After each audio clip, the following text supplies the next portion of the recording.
Ladies and gentlemen, Stewart Rhodes is in studio with us, a founder of Oath Keepers, former one of the head guys for Ron Paul in his congressional office, oathkeepers.org. And he's been all over the U.S., all over our borders. Who could have believed when Ron Paul was talking about this 30 years ago, I was talking about 25 years ago, you were talking about it 15 years ago, 20 years ago, that now world government, total censorship, the Democrats allied with the Chi-Coms, that all of it would be so incredibly naked and in our face. And then when those of us that were right about all this are proven right, instead we all get censored. We don't get carried around on folks' shoulders, which I'm not calling for. The general public appreciates what we've done. But now, Stewart, it's so much clearer. I mean, you're a constitutional lawyer. You're a former Army paratrooper. I mean, you've been around the world. You've seen a lot. Historically, before we get into what's happening with the border and these migrant invasions and the rest of it, what would you call this time in history? I think I would call it the battle between the people and the globalists. I mean, look what's going on in France. It's a worldwide assault on average people in the working class. That's what's ironic, is the left abandoned the working class long ago and aligned with globalists that trash economies and like vampires on global economy among nations. And by the way, we'll run some B-roll for TV viewers in the background of the image of people commandeering huge cranes and throwing police cars into burning checkpoints. I mean, these are like some scenes from hell. Well, you're seeing what's turning into a civil war in France, basically. You've got the French people finally waking up to the reality that their globalist leaders have sold them out and wanted to destroy their nation. And they're acting like nationalists. They're acting like people that want to preserve their way of life.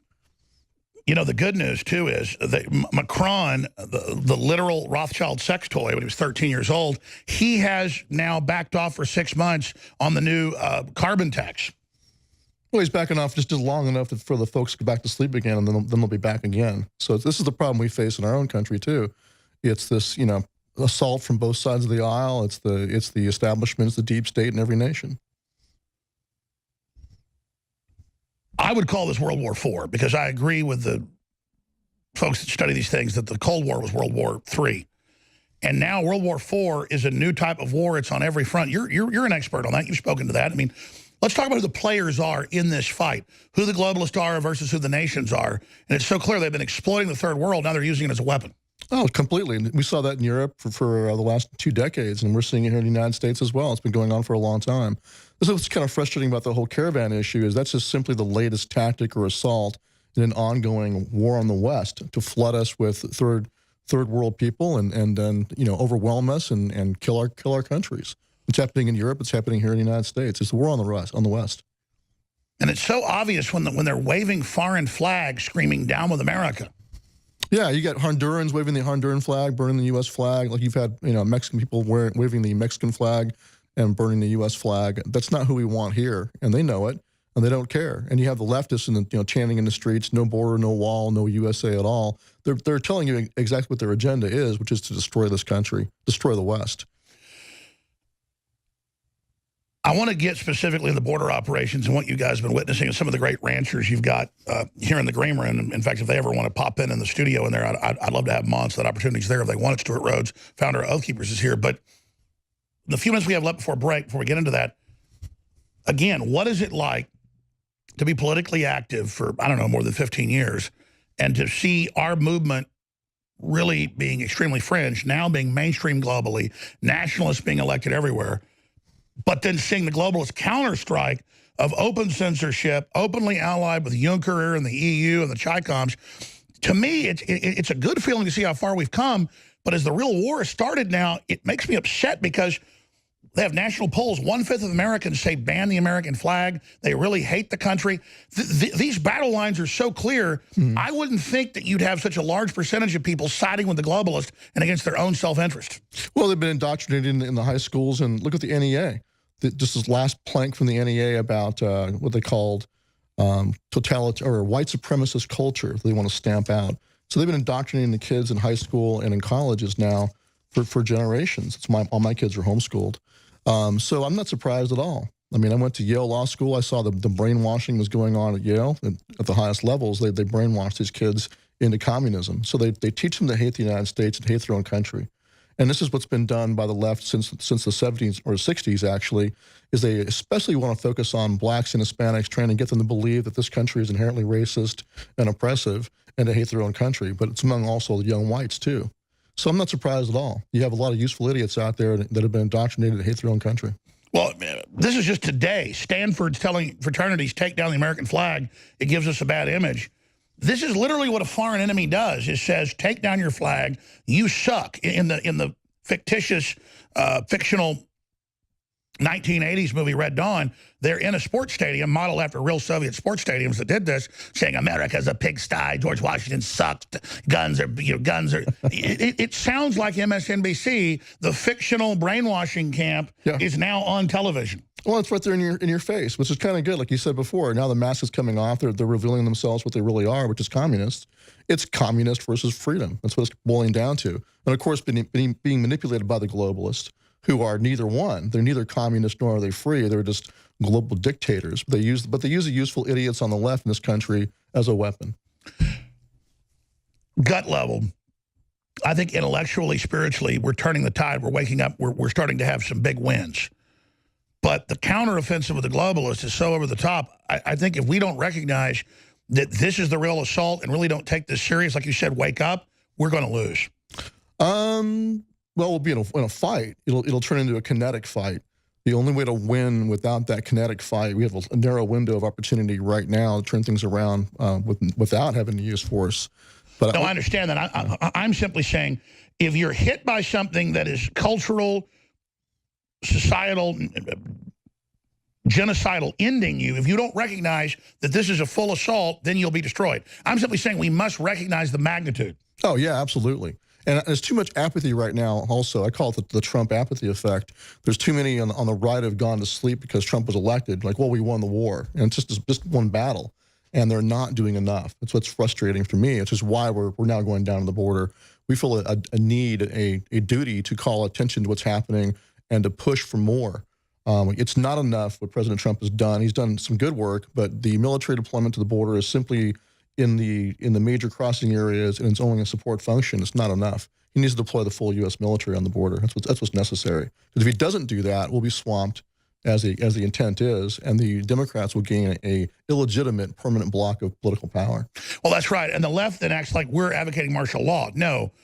Having the UN take over our police like Obama called for, strong cities, that's martial law. Having military on your border when it's under attack is called the default constitutional position. Right. Well, Woodrow Wilson did this back when Ponce Villa raided across the border and killed American citizens. He deployed the U.S. military, the full U.S. Army on the border, and then sent an expedition, a punitive expedition into Mexico to track down Ponce Villa. So, you know, one of the patron saints of the globalists is Woodrow Wilson. He did this. So there's precedent right there from about 100 years ago for the president to take action and defend the country. It's completely constitutional. But from the time of Rome or any other system, militaries are for the border. Well, sure, national defense. And if you don't have a border, you haven't got a country. Absolutely. So he could even deploy troops into Mexico, as Wilson did, to go and hit them before they get to the border. Well, even before Wilson, back when Mexico went all the way up into Oklahoma and even some areas of Colorado, killing miners and people, the United States is where the Marines have from the halls of Montezuma to the shores of Tripoli. Right. I mean, the Marines have gone down to Mexico City, too. You bet. Absolutely. And we're not calling for that. We're just saying if Mexico and other people let their southern border open and do this as a military attack, we'll have to go down and take their government over to stop it. In fact, Trump's even said Venezuela. That's what's causing the whole collapse northward. We've got to do something about that. We'll be right back with Stewart Rhodes. Stay with us. All right, Stewart Rhodes is in studio, the founder and head of Oath Keepers, oathkeepers.org. What a great organization. Be sure to go there and spread the links and support them because they've proven themselves over the decades to be a great patriot organization. Stewart Rhodes is an Army veteran. Of course, he's one of Ron Paul's main advisors. He's an award-winning constitutional lawyer, trained in Yale, which really showed him how the establishment operates. We'll talk about Skull and Bones and Poppy being buried tomorrow, a little bit later in the broadcast. But first, we're on the same page. I walked in here and I said, what needs to be done? And you said prosecutions. Well, I had just told them, I'm going to ask Stewart where he wants to go, but I bet he says prosecutions. Cue up the mayor of Tijuana saying, charge these people. Yeah. A lot of these are kidnapped kids. And you know what threatens Soros and the UN and the globalists when you see when they get most upset. Remember a month ago, Lou Dobbs has the head of Judicial Watch on. who's also a lawyer, and he's gotten documents proving Soros is getting taxpayer money to do it. Well, Soros is on the news bragging about it, too. It's not like it's a damn secret. But he has the documents. They called for Dobbs to be fired, boycott start, and News Corps says the head of Judicial Watch is now banned. Totally respected. So it wasn't because they were lying. The news all said fake news, but wouldn't say what Lou Dobbs said. It's what Stewart Rhodes said. So, again, anybody can search engine banned Lou Dobbs interview on the Caravan. It's on Infowars.com. But Stewart, you're a constitutional lawyer. I mean, yes, get on the border, more troops. You're going to give us your assessment in the next segment, your report card being all over the 2,000+ miles via aircraft on the ground over the years, just out in California, now here in Texas. But we'll get your report card on currently trying to put a tourniquet on the leg instead of not letting him chop the leg off to begin with. What do we need to do? Prosecutions. There's a clear federal statute that criminalizes, it's felony, to aid and abet illegal aliens coming into the United States. And so you've got bald-in-your-face violation of federal law that should be prosecuted. There should be DOJ indictments and grand juries being convened for the politicians in California, for Soros, for all these NGOs that are assisting these legal aliens coming into the United States and encouraging them. That's aiding and abetting. Same with sanctuary cities and sanctuary states. Same thing. If I set up an NGO and tried to smuggle kids in, I'd be put under the jail, and I should be. And they admit that a lot of these kids smuggled in under Obama wouldn't get checked and were sex traded. Yep. That's even in the Washington Post, New York Times. So exactly, how the hell is this happening? It's the same problem we've seen over the years. I mean, I don't understand why the DOJ under Trump is not prosecuting. He needs to clean the deep state out first in his DOJ and begin the prosecutions. That's where he has to start first. Otherwise, he can't clean anything else out. They believe they're untouchable. They can do what they want and get away with it. And so far, they're right. And again, people say, well, Trump better do something. It's all these liberal judges are the ones that say he can't ban people from 6 countries when it's right in the Constitution. They're the ones suing him right now saying he couldn't block the Caravan. He just ignored that. Right. Well, that's what he should do. He should eventually just say, look, the judges can, kind of what you had Andrew say, right? Andrew Jackson. That's right. And Jackson said, we'll let them enforce it. He has to protect the country. But he should be prosecuting, I think, the governor of California, for one. The mayors that are doing the sanctuary cities should be prosecuted and start there. Put them under indictment. And so the people can see. And if the judges dismiss the cases, then you know exactly what's happening, and you realize you're dealing with a judicial tyranny in this country. Force them to do that. Force them to dismiss the charges. Force the judges to show their true face. Well, every time it gets to the Supreme Court, they go 9-0 for Trump because he follows exactly the letter of the law. That's the good thing about Trump is he literally just goes off it.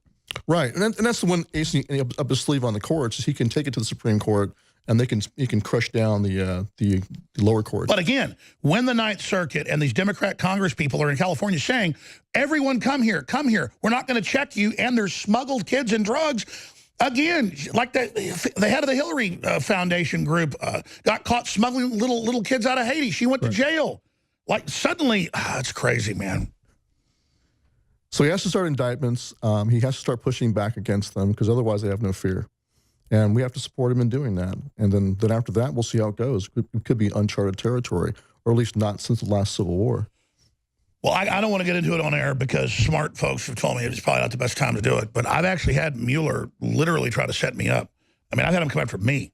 And they're coming after everybody. I mean, they are really threatening. I mean, I know they've probably messed with you a lot, too. It's crazy. Expected. Yeah, expected, for sure.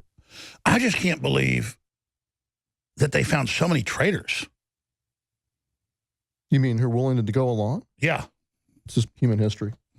You're always going to have those who are willing to go along for their own personal gain and for their own skin. But don't they lose their skin by acting like that in the end? I think they believe that they'll be spared. This is the useful idiot problem, right? They always believe that they're going to be part of the elite and whatever's going to come. They'll be rewarded when they won't be. They won't find out until it's too late. Well, take Stalin. He liked Hitler because Hitler was such a murderer. And this is on record, and he thought Hitler would really make a deal with him when they divided Poland. And when he got double-crossed, he wasn't seen for 10 days because he was so freaked out by it. But it was the Russians ended up having to step up and beat Hitler. It wasn't Stalin who then got the credit. Right. But it showed how he was a useful idiot, too, to Hitler. Yeah, completely. And that's the thing is that, so the internationalist-minded leftists who truly believe that they're only helping migrants get here. A lot of them are innocent, useful idiots. They don't realize what's being done. They're being manipulated, but they have been indoctrinated. They hate their own country. And in the end, they'll be crushed by the globalists. They won't have the communist utopia that they think they're going to have. Well, that's another thing. You got people, all the borders around Venezuela have been closed, except for UN corridors up to the United States. And a lot of these are Venezuelans. And the people coming here want communism again. Right. Well, they're being told that. They're being told that you deserve this. You should come to this country. This country was unfair and imperialistic, and you should come here and fly your flag, burn the American flag, and we'll all be happy once you help us destroy this country. Why do people at Stanford and the Ninth Circuit ruled this out on the West Coast put up with them saying, take down the American flag, it's a hate symbol? And then so many people do it. It's like this religion of capitulation. Don't they get it's just going to be more and more and more? Yeah, you're not going to complain. They'll be satisfied. You can't placate them or satisfy them. So you have to fight back. You have to say no more. Dig your heels in and just stop right there. No more. Have you heard their radio stations are banning jingle bells? Is that right? Why is that? They just say it's racist. They don't say why. But again, you say, it sounds crazy, but if they can get us to agree to that, we'll do anything. Well, that's what the NEA said last year, that they have to oppose a white supremacist culture. And what is that? It's absolutely everything about America up until like 1972 or something. Everything before that is racist. All the founding fathers, the Bill of Rights, the Constitution itself, everything's racist. Well, that's like the old hippie saying, kill your parents. Right. Don't trust anyone over 30, right? So anything prior to this modern age of leftist-dominated academia, and anything else, any other vision of the world is racist. And it's always some dirty communist professor living off taxpayers for 30 years who's shitting up there saying, don't trust your parents, your dad, your mom that took care of you, that put you in the college. You're now under peer pressure going to listen to this piece of crap. Right. And hate your own parents. Who's never had a job in his life. Like Bernie Sanders. Exactly. Never had a real job in his life. Yep. Communist parasite.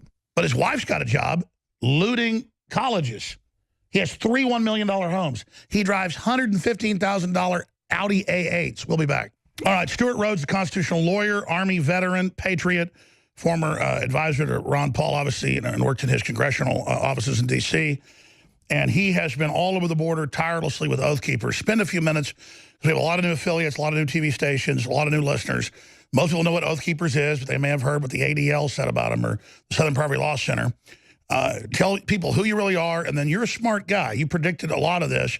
Tell people, the facts of what you repeated during the break about we're not trying to be alarmist, but the globalists are taking the country down. Trump's a great beachhead, but he just doesn't have enough people to work with in D.C., and I'm just going to be honest. The positive news, the world's awakening. The bad news is it's going to be a long war. We're going to win. The evidence all leans towards that, big time. But it's going to be really, really nasty unless people really get aggressive peacefully and politically now. A lot of people say, I'll just wait for the UN soldiers to come. It won't be UN soldiers. It'll be your own military under globalist control. People say, oh, well, I'll do this and that. If you won't get politically active now, then you'll never fight if the time comes. And I know the listeners get that. You're the best audience in the world. I love you. But I want you to just really understand, we're not putting hyperbole out here, okay? Stewart, break it down for them. Well, that's the thing, is that what we're seeing now is simply more attention being brought to what's been going on for decades on the border. I went down and did a leaders recon of California. I'm here doing one in Arizona. I'm here doing one in Texas right now.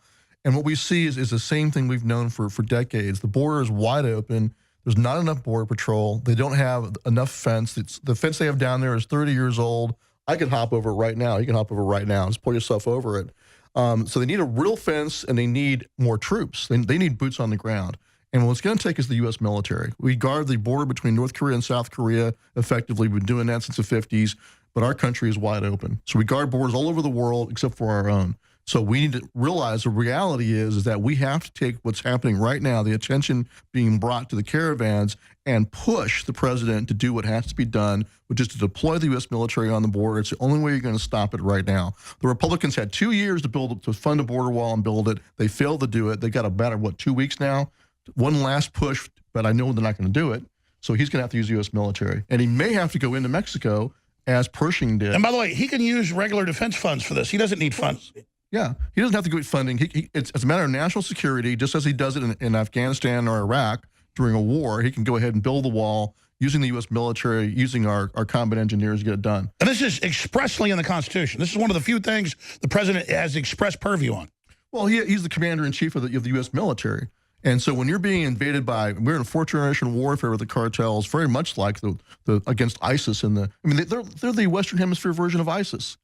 Child slavery, sex slavery, women and children being murdered and tortured and forced into sex slavery. They're the modern-day slavers, and every bit as bad as ISIS. And so the president has the authority to do that in Afghanistan and Iraq during wartime. Well, here we're facing the same thing here. He could go in, as Wilson did, order the troops into Mexico, post up 10 miles inside, create a DMZ, stop and crush the cartels, and clean it out. And explain why that has to happen, because civilian law kicks in. Once they get across there under Democrat judges, that magnets all the people up here, the free stuff. It's got to be cut off.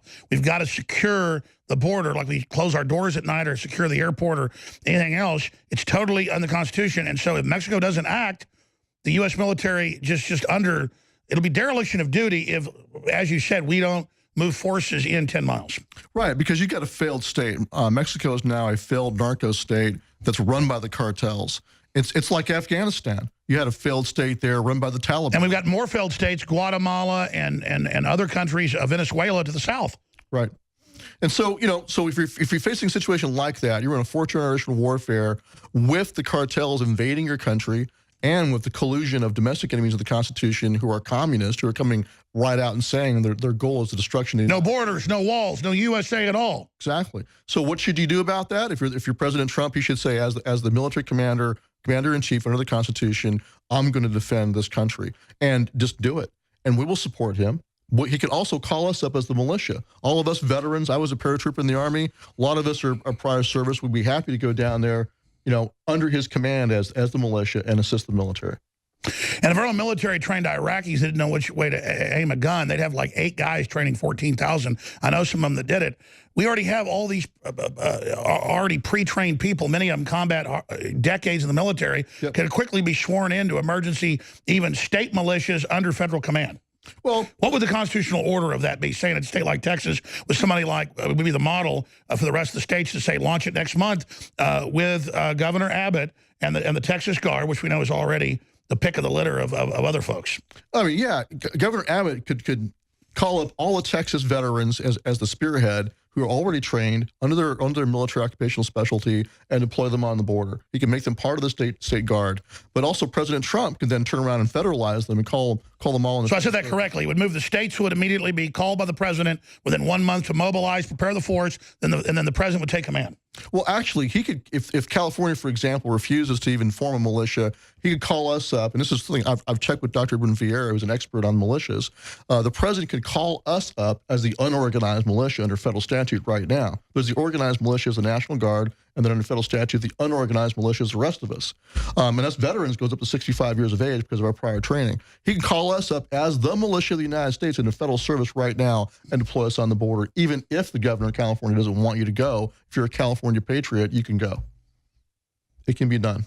I understand, but then the media knows the public's ignorant, would try to confuse that and say he's raising a vigilante army. Yes. But if people that could just re-sign into the state guard, that would probably be the way to have them not be able to run around like chickens with their heads cut off. Well, it's better if Governor Abbott or some other patriot governor would do that. Exactly right. But for California, if you're a California veteran and the president of the United States calls up the Texas State Guard and then your governor refuses to form one, then he can say, well, you've refused to do your duty. I'm going to go ahead and... Well, then it goes like Lincoln, who started removing governors.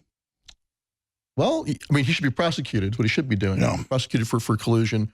I'm not defending all the things that Lincoln did. Let's just say this is all... We've been down this road before. Right. And we don't want to do what Lincoln did because Lincoln did violate the Constitution. Yeah. So what I'm talking about is a constitutional call-up of the people as... So what do you do if a governor orders the state police to resist the military?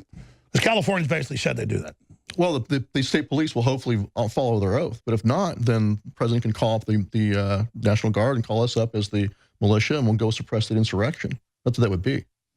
If you're executing the laws of the Union, which are under the Constitution... No, I know. That's these sanctuary cities like Oakland. Right. The mayor there said resist the ICE. She said resist them. And if they follow those unlawful orders, then they're guilty of insurrection.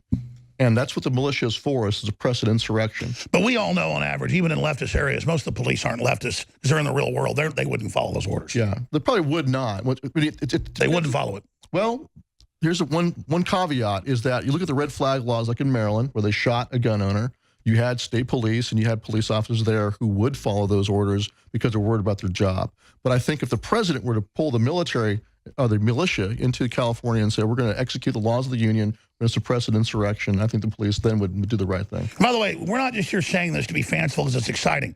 We're under UN global assault. They already basically brought down Europe with 15 million military-aged men. They've done this. This country is under siege. We're under world government attack. The news is saying the president can't say the word nation.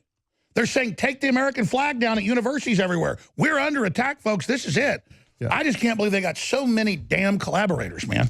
Well, that's why the people, like you said, there's one good side to all the warfare and the war on terror is we now have a massive pool of combat veterans from Iraq and Afghanistan.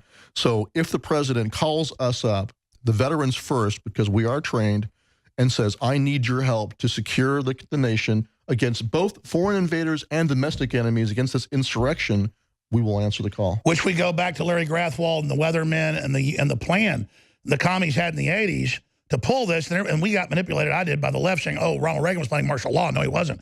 Rex 84 was a plan in case they did this exact thing to stop the insurrection. Stewart Rhodes, oathkeepers.org is our guest, a smart cookie. I'm Alex Jones. This is the InfoWar. Stewart Rhodes, our guest. Paul Joseph Watson is going to be taking over in the 4th hour. In the War Room is 3 to 6 p.m. with Roger Stone, Owen Schroyer, and, of course, Stewart Rhodes is going to be riding shotgun some. He's going to get some Texas barbecue and these great ranchers he brought up in the next hour, and then he'll be back on air. Please don't forget that without you supporting us, we will not be here on air. And, you know, they've tried to take away our payment processors. They've taken some of them. They've tried to shut down our shopping cart. They've tried to sue us out of existence. They failed so far, but your monetary support is absolutely essential. So please realize that we've got the biggest specials we've ever running right now. We have 50 to 75% off store-wide. The lowest special, 50% off. Much of these are loss leaders. This is stuff we're selling at cost or below so that we don't have to pay inventory tax at the end of the year. We have exclusive 24-hour specials every day up to 75% off. And every order gets a free T-shirt that I didn't design, but it is popular, and it's a big saying out there on the web. So the crew made one. It says, we are all Alex Jones. Don't censor me with the Gadsden flag, a black on white flag. It's a free shirt. You can pick your size in every order. Free shipping, 50 to 75% off. Double Patriot points in your next order, 5 to 10 points. It's usually 5. Now it's 10. All these specials have to end very soon. This is the 12 days of Christmas because a lot of these items are about to sell out. But if this T-shirt sells out, we'll go to the next T-shirt that we have that shows my face and says forbidden information. It's a great way to meet like-minded people. It's a great way to spread the word. It's a great way to fund the information war. So thank you for standing with us. InfoWarsStore.com is the umbrella site. InfoWarsLife.com takes you right to the supplements. The biggest sale we've ever had, clearance sale at InfoWarsStore.com. And you can go buy a $7 tube of colloidal silver iodine fortified fluoride-free toothpaste, Super Blue, that we make like $3 on. And you get a $5 T-shirt and free shipping. You add all that together, you know, we're losing like $10. But I just want to move all this out and get these T-shirts out on the street. Every order gets some bumper stickers, other things thrown in. We also have the Alexa Pure Breeze. We sold out of the Alexa Pure Pro gravity-fed water filtration system. Again, end-of-year clearance by the great folks that produce Alexa Pure Breeze and Alexa Pure Pro water filtration. Well, that's sold out, but Alexa Pure Breeze, the 4-stage ion filter.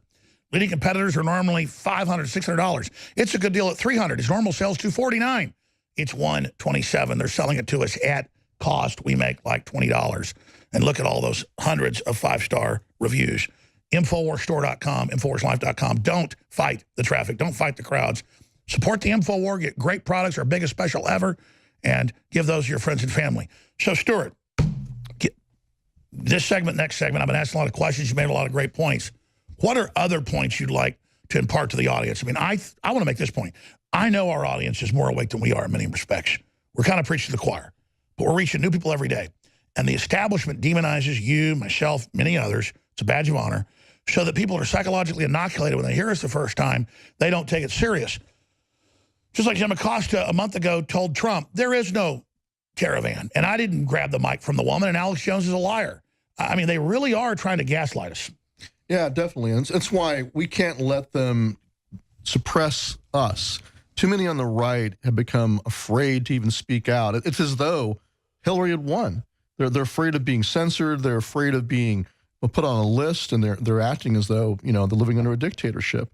And they've got to step out and say, okay, we're not going to be controlled by fear. We're going to go and do what's right. That's what we're doing this border operation. We want our people to get out on the border, both when it comes to operationally and also in protest. There should be patriots on the border. I talked to Bikers for Trump about this. We should be down there in mass supporting the president and showing our support. Oh, here's an example. We sent our reporters in the last month for 3 weeks total, off and on. So Savannah Hernandez, Greg Reese, and others. And there's almost no patriots down there covering it. Instead, Antifa comes over and threatens them. Right. 5-to-1, a bunch of thugs. I mean, that's not right. Well, that's why we have to be down there. And so I think what's called upon is for us to do a full court press to get down there in mass and protest and say, we're here to support the president and protest this invasion of our country and call it what it is. It's a domestic enemy, communist enemy who hate this country in collusion with foreign enemies, the cartels, who are modern-day slavers. Make that point. And they're using kids as shields. Yeah. And so, you know, go down there and be in their face. And then at the same time, we have volunteer pilots who'll be flying over the border. We've got drone operators who'll be flying drones, helping to spot and report for Border Patrol. And we just need boots on the ground on the border as well to show our support. If us veterans step up as a tipping a point of the spear and say we support the president with our boots on the ground, demonstrating what needs to be done, needs more troops, turn my brothers at Fort Bragg loose, my other paratrooper brothers who are currently serving. But until you'll do that, I'll be on the border with my other veteran buddies, and we'll do what we can to spot and report for Border Patrol. And again, they act like it's over and above the call of duty, or they act like it's weird to care about your border. It'd be one thing if we were getting invaded by Switzerland, but we're literally being invaded by globalist-controlled collapsed countries, and they admit this is their main attack. This is it. This is the takedown of our country. This is the plan. And so this is like not going off and fight for the country overseas. This is doing it here. Exactly. And they're also relying on the complacency of people. Well, you know, President Trump's got this. The military should be doing this. Let the military do it, or let the Border Patrol do it. Why are you trying to do their job? Well, I talked to Border Patrol agents in California. They let me know that one guy I talked to was from Vermont, was brought down from the border with Canada, and he was brought to California. And then in touch with another guy next to him who was from California, said, hey, we're being pushed west towards San Ysidro. The area where we were in is now open. And he said, we would welcome you guys to be down here to help us. Please come down. So they let us know the guys, boots on the ground in Border Patrol, want extra eyes and ears on the border because they appreciate the help. But of course, if you go down there, the left will label you a racist. So we have to just stop caring what the left does and go do what's right. And also, under Obama, it's not been as bad under Trump. They give them orders to pick up trash or write tickets to teenagers drinking beer on the U.S. side. The Border Patrol doesn't need to be doing that. They need to be stopping the human smugglers, the people coming across. Well, I mean, this is one thing that happened among the border watchers, whether they were the Border Patrol themselves or the volunteers on the border at the Minutemen, is during the Obama administration, they got discouraged because you had, you know, charter flights coming in and you had bus loads being brought into the interior. It was almost you know, kind of pointless to even try to defend the border. But now it's different. You got President Trump, who does care about the border. It's a different paradigm. The Border Patrol's morale is up, and it's important for us patriots to get back in there with a second win and support them. I don't think that they've given up. I mean, for now, Mexico sent the main caravan back 40 miles from Tijuana and the San Diego border, and for now they've backed down. But the UN camps. And the people we talked to are pissed. Like, we were promised all this stuff. We were told we'd be let in. And they named the U.S. organizations that Soros funds. And we go back to that. Yeah, get down there now. Trump, put the military on the border. But cut off the UN funding. Cut off the State Department funding to USAID. Cut off the funding to George Soros' Open Foundation. Cut off the Carnegie Endowment funding. I mean, that's what's happening. You have these tax-free foundations using our money to destroy us. And the daily grind on the border is the real story. These caravans are actually kind of a distraction in a way. Every day, tens of thousands come across the border. It's like 10 people, 100 people, 50 people. Exactly. Right. Exactly. Yeah, that's the flood. That's a constant flood, and all of a sudden, here's this one issue that people look at. It's great to have attention brought to it, but it's that day-to-day grind that's going to be going on even after these caravans are gone. And let's be clear what the caravans are. The first year Trump was in, people had the idea he had stopped people coming in, so it cut the numbers by 90%. Now folks figure it out because the UN and others run TV ads all over the world saying, no, it's open.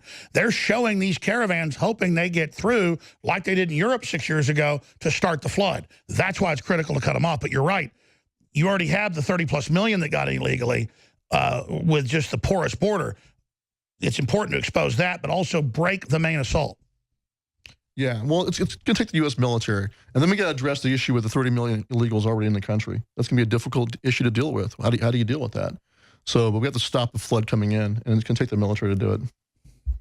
Well, look, here's the thing.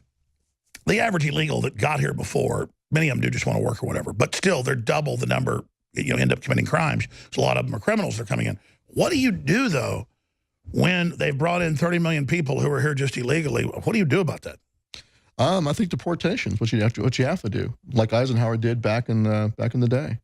To be blunt, that's what it's going to take. But how do you do that when you've got, like I said, domestic enemies who now control the House of Representatives, who are going to oppose you in every turn when it comes to deportation?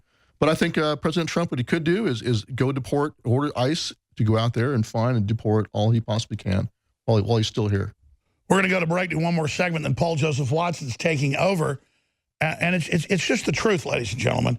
You import the third world, you become the third world. There are a lot of good people coming from the third world.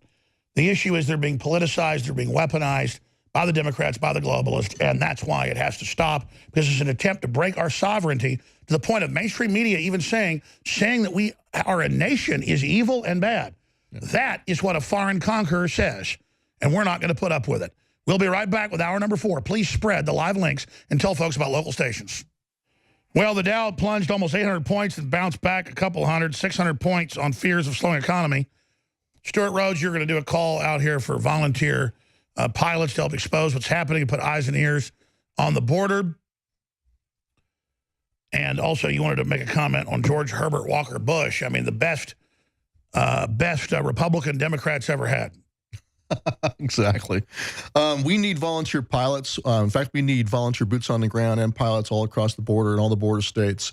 So if you're a pilot that has access to a plane, we will be taking donations to provide the fuel. But if you're willing to fly, please go to our website. We have a call to action up right now. Go to oathkeepers.org and volunteer. Whether you're boots on the ground as a volunteer veteran on the ground, or if you're a pilot, or if you're a drone operator, we need all of that. We need all people like that have those kind of skill sets to volunteer and step up and help us on the border, to back up Border Patrol and provide more eyes and ears. And we'll also be doing security operations for ranches on request. If they have a situation where they're afraid for their families or themselves, then we will provide security boots on the ground. But a big focus is going to be the force multiplier being in the air. It's a huge asset for us. And we've caught, just being on the border probably 30 times over the years, 5 or 6 times, heroin, cocaine, marijuana being brought across, showing how open it is. We first caught 6 years ago the buses being brought in when nobody even really knew that they wasn't kids. They were just loading adults on unchecked. We got that. So just going down there, you never know what you're going to catch. Exactly. And so it's that presence that draws attention. And then do a web blog, do a YouTube video, call into talk radio, meet the people. I mean, that's what it's a real adventure. You bet. And if you're not able to go out and deploy to actually do observe and report operations, go down and show your support for the policy of the president, what he's doing now. He's stepping towards a full deployment. Support. Yeah, because we're down there and nobody's there, and Antifa's and our people stand up to him. But I mean, we got 2 camera people there, and there's like 6 Antifa going, "We'll kick your ass, scum." And it's like, wow, patriots need to be down here. You do. Be down and protecting the journalist on the right and protecting free speech and also speaking out in support of the president's policies. Absolutely right. Antifa, it's sick watching them try to go around and intimidate people. But, look at France, as you were saying during the break. This is an anti-globalist revolt, and Paul Watson's about to take over here in a few minutes. He'll be breaking it down. Yeah, I think it's a good indicator. The working class people of the world, ironically, workers of the world unite. It's kind of happening the other way. It's going against the globalists. We're starting to wake up and unite to preserve our way of life and preserve our families. Well, crony capitalism is a nightmare. It calls itself communism, but it's just a bunch of corporations offshore creating a nightmare for the general public. It's capitalism and free market that's good for families and good for workers. Yeah, and people understand that. And so I think you're starting to see a revolt, a middle class and working class revolt around the world. And it's kind of bizarre, but these radical communist professors are actually on the side of big business and the global corporations, and they're ignoring the working class. That's the big game changer. The political operatives are all corporate funded and call themselves socialist communists, and they all race bait now because they know the whole class struggle of economics doesn't work because people know socialism doesn't work. Right. So now they're going to race bait. But if you look at the studies in Germany and in Spain and in Italy, what's making the nationalists win is coalitions of socialist and union people figuring out, wait, you're going to bring in 10 million illegal aliens to drive down my wages and take my job? So it's actually a coalition of socialists and nationalists that's now taking Europe back. Well, look what happened with Trump being elected. He was elected by the Rust Belt, by guys who used to work in GM and in the factories, realizing that if you want to have America be great again and have jobs again, we got to elect someone that's going to protect our economy. And that's why he's elected, you know? And he's really trying. I can't believe GM made all those record profits, bought back their stock, and is moving to China. Well, of course. Corporate raiders, right? Corporate pirates. So they're going to just take what they want and leave, leaving the worker holding the bag. Where they're going is to be state-run in China where they pay no tax now. And that is treason right there. You know, at a certain point, folks, we're all free market, but when you've got these outside countries that are rigging everything, you got to have a president that will stand up to that. And people finally got it. But, you know, there's one point you make about Trump that he's doing bad on, Stewart Rhodes, and I want to come back and introduce Paul Watson. I want to do 2 minutes on red flagging. We're back in 60 seconds, and we'll get you some of that Texas barbecue. Newswars.com, tomorrow's news today. You know, Stewart Rhodes, Paul Watson's taken over from England with the riots in France and Macron capitulating and Nigel Farage of UKIP leaving because of Tommy Robinson being part of the party. So much is coming up. The stock market plunging 800 points and back to 647 points. But I tell you, it's been an amazing year here for globalism. Has lost every election around the world except Venezuela and the U.S. We know both those are rigged. It's been documented. So the populism, nationalism is exploding. People are aware of globalism from Brazil to Italy, from Austria to Germany. Everywhere the globalists are losing elections the last 6 years, except for Venezuela and the U.S. because things are so rigged. But we had Zbigniew Brzezinski die this year. We had John McCain die. We had George Herbert Walker Bush die. We had David Rockefeller die. And the Clintons cannot get anybody at any crowd size at their events. So old Poppy got in coffins to be reborn into the order of death. But this time it's not an initiation. This time it's real. So Stewart Rhodes, your comments on that, and Trump's overall doing a good job, but we've got to draw attention to the bad things. They tell him, sir, we can't have mentally ill people with guns. He's like, yeah, I agree. But they're saying unadjudicated mentally ill, the red flagging. So let's talk about this year, what's happened briefly, and then red flagging. It's good to see the globalists, you know, they can't escape death no matter how rich they are, no matter how corrupt they are. At least they can't escape, you know, mortality. So it's been good to see, you know, frankly, I'm glad McCain died. And George Bush, too. I mean, he was involved in the assassination of Kennedy, and he's involved in the destruction of our country, and he's a globalist from way back. So I don't feel sorry for him at all. I'm glad he's gone. And I'm glad you're honest about it, because I just can't bring myself to sit there and pule over these people. Yeah, I respect his service in World War II, but after that, he went downhill. He went down into the you know, the deep state rabbit hole. Well, his dad was the head Nazi lawyer in the U.S. Right. So his Prescott. Family, right. So, you know, as a veteran, I respect his service, but that's about it. Same with McCain. You know, I respect his service for what it was. But after that, if you turn on your country and become a traitor, you're a traitor. Well, remember, George Herbert Walker Bush didn't just leave the NRA. He said it should be abolished. Yeah. But, you know, that and also, of course, you know, pushing for a new world order, right? He was the first guy to come out and say it publicly. Well, that was exactly. That was because G. Gordon Liddy said, and I'm not saying this, they'll say I said it. He said, if the ATF comes to confiscate your gun, shoot for the face, because they don't have body armor on. Right. Okay. Now that's G. Gordon Liddy. And then they said the whole NRA did that. And then he left the NRA, and the NRA should be abolished. It's like he was always anti-gun. Right. People don't even know that George W. Bush was anti-gun. Oh, yeah. And it brings us full circle right now. We've got a lot of Republicans who are, you know, rhinos, who are pushing the president to go with red flag laws, which are a gross violation of due process. No due process whatsoever. And it's the same process you see, the same problem you see with the domestic violence restraining orders, but now it's everybody and anybody, your neighbor, some guy down the street, some guy like your bumper sticker can call the police on you as an ex parte hearing. You don't even know it's happening. They go present some prima facie accusation that you're a danger to the community. the cops come to get your guns, and now you're faced with confiscation. I mean, gun owners in this country have been saying, we're not going to stand for confiscation of guns. Well, here it is. What, 13 states now, red flag laws. You already had a death in Maryland. A woman called on her, she got an argument with her brother, two adults, doesn't even live with the guy, calls the police on her brother. They come to his house to get his guns. He resists, and then they kill him. And it's beyond the Baker Act where, Kanye West supports the president, throw him in a mental institution for a week. People just say, I think he's weird, he has guns. Not he threatened somebody, and then they come take your guns. In a lot of cases, you don't get them back. You're on in about 50 minutes on the War Room, Stewart Rhodes.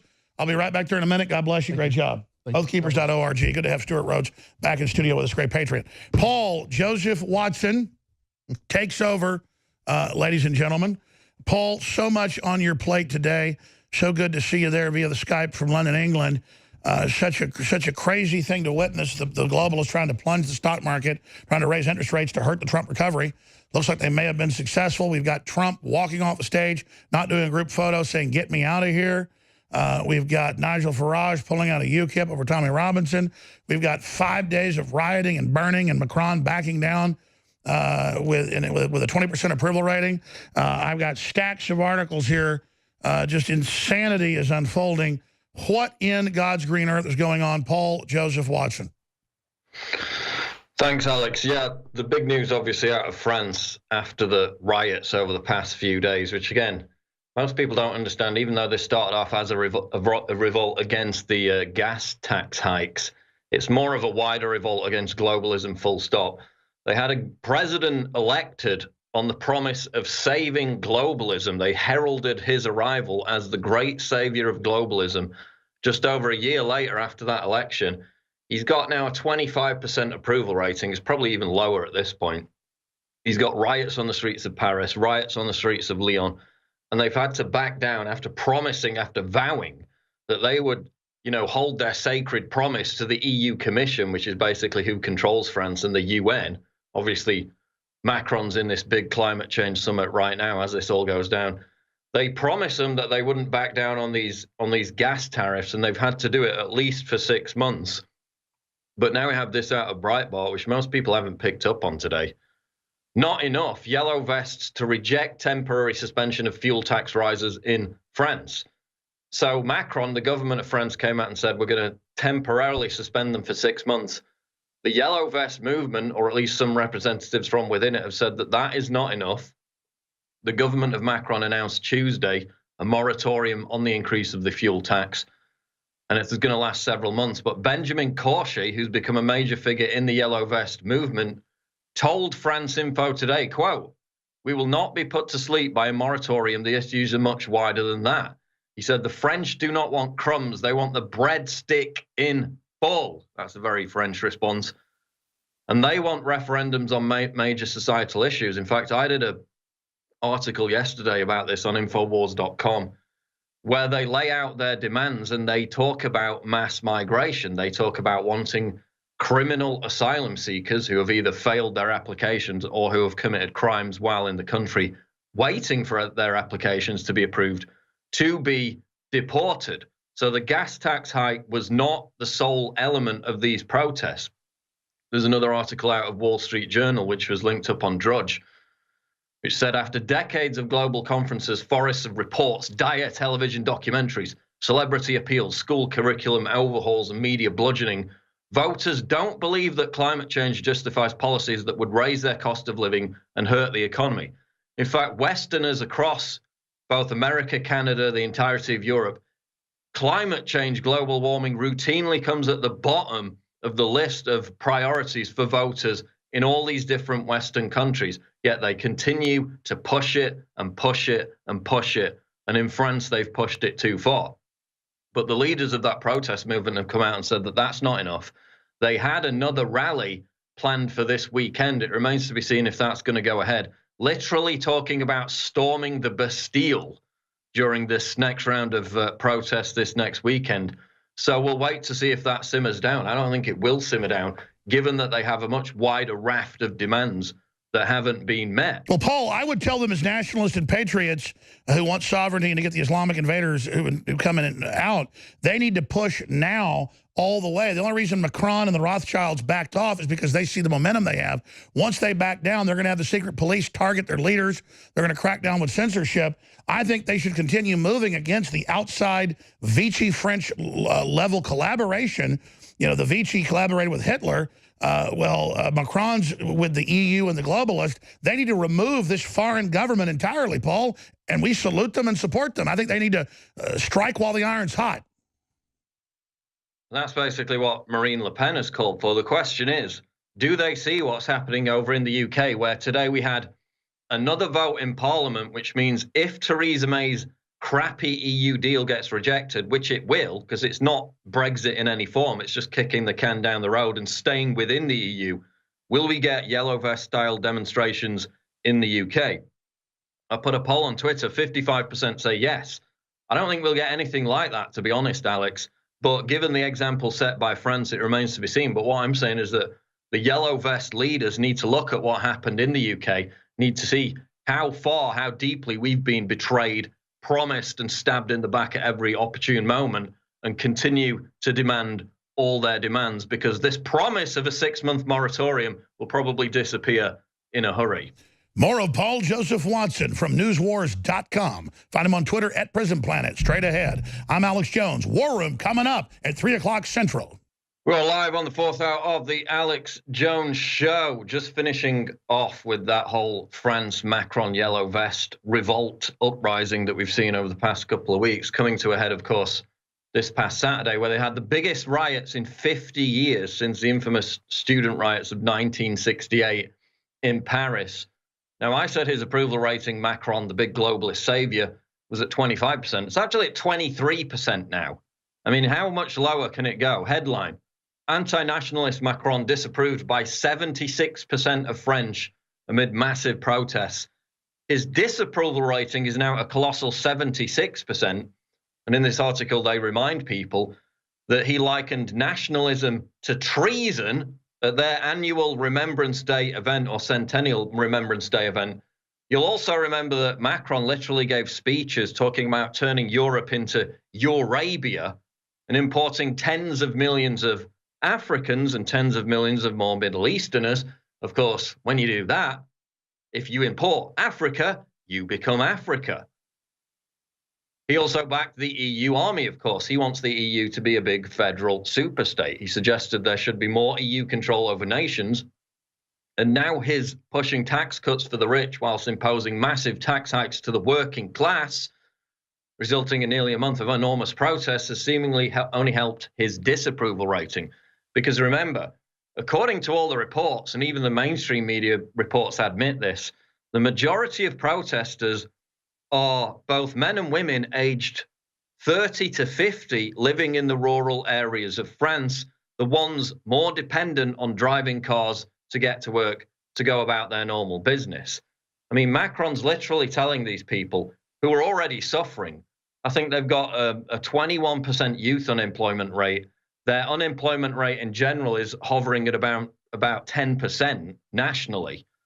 And the people struggling the most are not the ones living in the center of Paris. They're the ones living in the suburbs and in the rural areas, most impacted by this gas tax hike on carbon emissions as a sacrifice to the altar of the great global warming gods.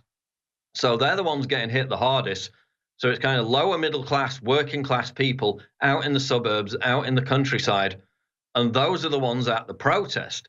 Speculation has raged as to who was behind the violence. I would say some of the graffiti, some of that kind of behavior is by the genuine protesters. Others will just hijack any kind of demonstration to commit violence, as we've seen. But again, it has elements of both left and right. You've got a lot of Marine Le Pen supporters. There you see they daubed the Arc de Triomphe with demanding Macron resign, saying that the yellow vests will win. But you've got a combination of right-wing, you can call them right-wing. They're not really, Marine Le Pen's platform was not really right-wing. It was more, you could even say socialist. It was nationally protectionist for French workers. Then you've got people from the fringe left, Jean-Luc Mélenchon supporters, who were also involved in these protests. But now today, a poll by polling firm IFOP reveals that barely clinging on 23%, just 23% of the French support Macron, and that his approval rating, get this, has plummeted by an extraordinary 18% in just 5 months. If that happened to Trump, I mean, it'd be a national story for weeks on end, wouldn't it? I mean, they rag on Trump for having a 40% approval rating. If you look at Rasmussen, it's higher than that. But Macron has sunk by 18% in the past 5 months alone. That is a stunning rebuke of globalism. He's now on 23%. He's at a record low already. When he was at 26%, he was at a record low for any French president in history at that point of him being in office. And now he's down to 23%. The mainstream media are quick to give praise to the hard-pressed globalist. However, the French people have clearly had enough. The attempts to push centrism or globalist socialism are simply not working, and the populist message is what is being embraced. And that's exactly the fact. You've got populist elements of the fringe left from Mélenchon being embraced, populist elements from the right and Marine Le Pen being embraced, and it's this perfect storm which has brought Macron down to an approval rating of just 23% as they give this olive branch, which they could whip away at any moment, this promise that they're going to suspend this gas tax hike for 6 months, even though it's not solely about the fuel tax. Moving on, though, UK politics. By the way, they had a vote in Parliament today whereby if Theresa May's Brexit deal is rejected, which it will be because it's not Brexit, then Parliament will have a say on a no deal being accepted. Of course, the reversion, the only outcome if May's deal was rejected was to have a no deal hard Brexit, which is the only Brexit that could, in reality, fulfill the results, fulfill the national will of the